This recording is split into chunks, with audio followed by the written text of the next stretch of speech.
নমস্কাৰ বন্ধু বান্ধৱীসকল, মোৰ ইউটিউব চেনেললৈ আপোনালোকক স্বাগতম জনাইছোঁ।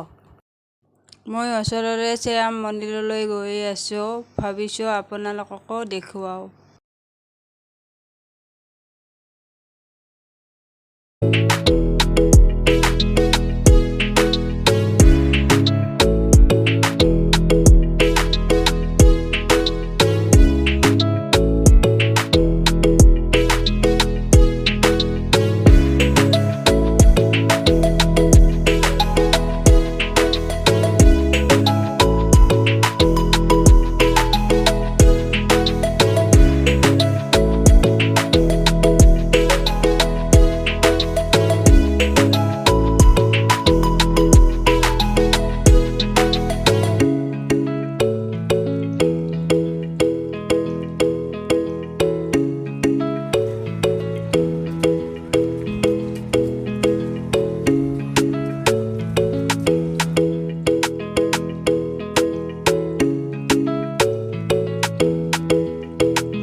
মোৰ ভিডিঅ'টো ভাল লাগিলে লাইক, শ্বেয়াৰ আৰু ছাবস্ক্ৰাইব কৰিব।